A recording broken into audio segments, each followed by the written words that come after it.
I really not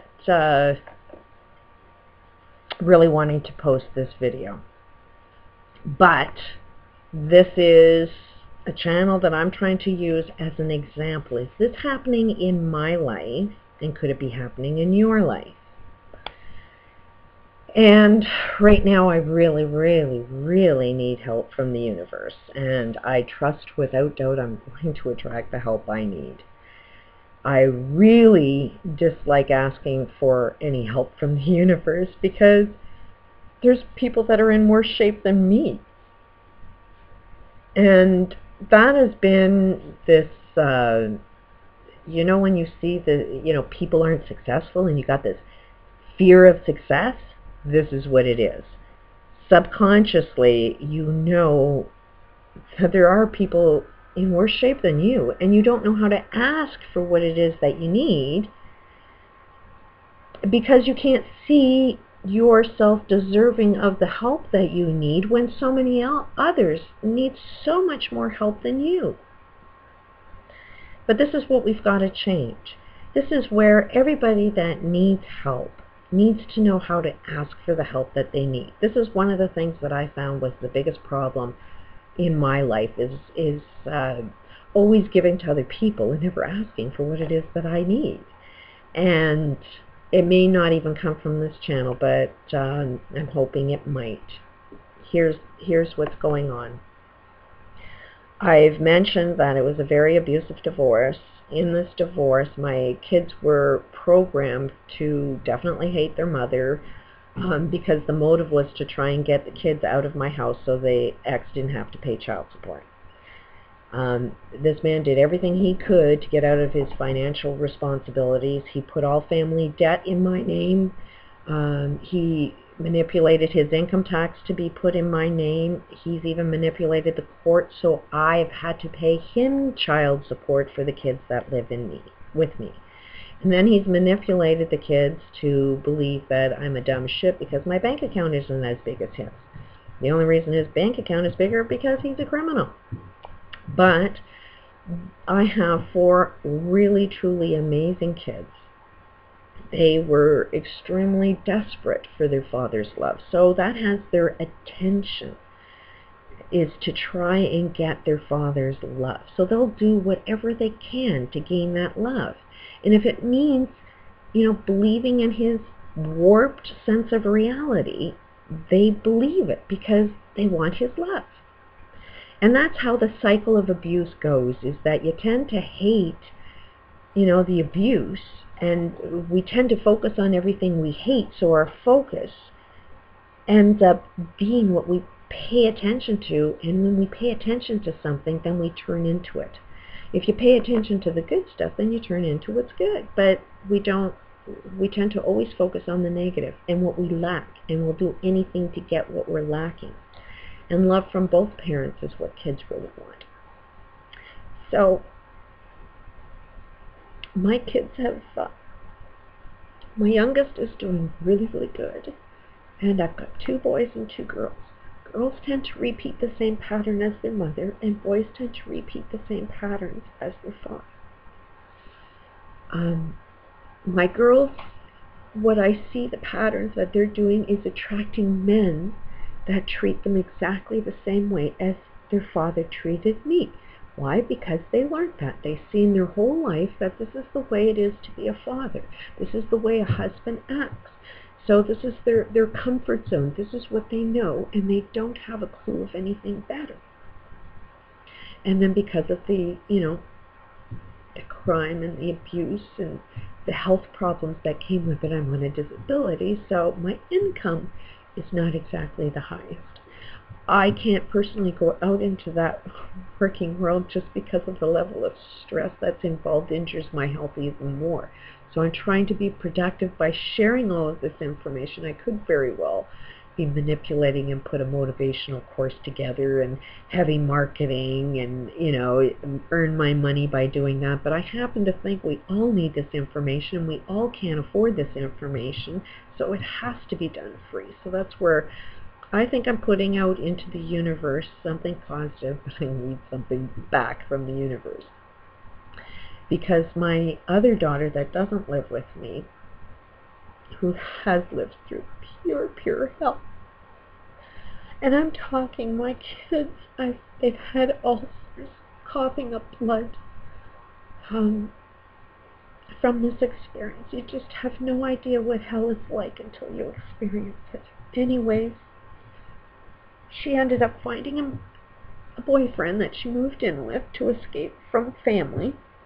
And this guy, although treated her, really nice guy, but he was identical to my ex-husband, where he has no responsibility or accountability. He's just playing games all the time, doesn't care about paying any bills, and my daughter's the one that's paying all the friggin' bills.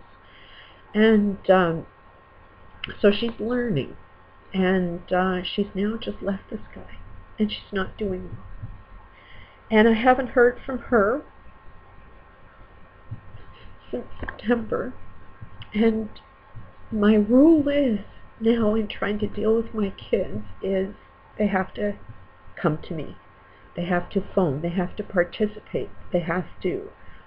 I have some definite rules that I have in, if they want to live their life making mistakes, it's pointless trying to tell people, hey, is this really a good thing or a bad thing? People tend to want to make their own mistakes. And teenagers are no different. They feel that they have to live their own purpose. I was a teenager. I had that same mindset. And nobody could tell me right from wrong. I knew what was right. Knew it all when I was 16. Knew it all when I was 25. Knew it all when I was 40. Now I know shit. So it is a process of communicating and trying to find ways of, is this working? Is what you believe to be true actually working for you? Let's play that game out. And does it feel good? Does it feel good for your community, your family? Make some sense out of the logic that you're using. Anyways, she has finally gotten to the point where she's leaving this guy. And she's moved out and has nothing. And has no phone, nothing. And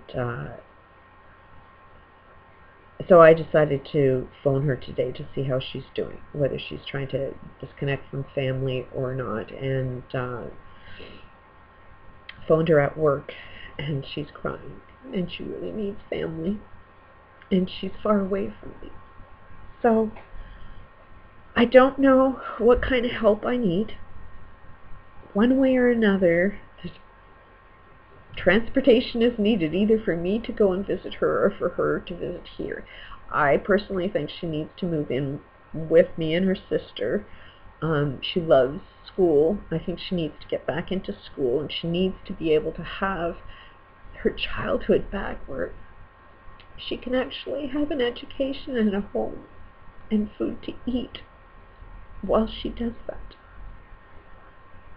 She's not comfortable with family yet because of the experiences, so I'm kind of looking at if she just came for a little visit, might help, but she doesn't have transportation and she can't afford that week off, which is probably only maybe a $400 loss. But those are the things that are on my mind right now, is from the universe. I probably need to somehow attract 1 week's pay so she can take vacation off to get away from that. And once she can get away, she could probably come over here, find a different job, and maybe get herself enrolled in school. So I don't ask too much. I'm not looking to get wealthy off this channel. I'm not looking for more than what I absolutely need. I'm not looking for what I want. I'm only asking for what I need from the universe at this point. And there it is. I put it out there. If anybody can help, not like right now, I know we need to have the conversation to try and figure out a game plan. And once we find out a game plan, then we'll know what it is that we need. I know she has no phone and no internet, no cable. I've proven that I could do it, so if I could do it, I'm pretty sure she can do it. But I don't know if all of her money is going towards rent or not. I don't have enough information to know what it is that we need to solve this problem with. If it's just that she needs to communicate with family more through phone or internet, then we need to solve that problem. We have to find out what it is that she really, what she can do and what she can't do emotionally. Can she leave her job? Because her job right now, the most amazing people, it's a flower shop. Flowers are right brain. Flowers take you outside of your logic mind, and it's really funny that she attracted that profession, because it really has calmed her down and has really healed her an awful lot. And the people that she works for is like family. They will do anything for her. I mean, they really make her feel loved and feel welcomed and accepted. So for her to quit that one job is so hard for her. So to make a change may be a challenge for her. I don't know if moving is what she can emotionally handle. It may, I don't know, maybe just a visit, maybe just a conversation I need to have, I don't know. If you can help, all I'm looking at is, yeah, I'll help you out. That would really, help my peace of mind. But, it's not like I need help instantly right now, because I don't know what it is that I need right now. I'm just putting it out that, please, universe, I need help. And I'm, at the same time, ashamed to ask for help, because there's so many more other people that are in worse shape than I'm at. The BP oil, for example, there's so many people financially suffering down there. The only problem I got is I really, really hate putting money into something that just perpetuates a problem. And I'm not seeing any place within the BP oil, any structure there that says, here's money to donate that would, solve the problems. There needs to be some kind of organization that says, here's the solution, and this solution needs some funding. I wouldn't be asking for any help if it was just to perpetuate a problem. I don't believe in that. I believe you should allow the problem to grow until the problem decides it wants to experience the solution. I think in this particular situation, I think we're ready to unfold the solution. And we just need to define what that solution is and what the needs are to unfold that solution. So when and if, well, today we will have that conversation when she's off work. She'll stay late and use the phone at work, and we'll have that conversation and figure it out. So even if your supporting words is helpful at this time, thank you so much. Peace out.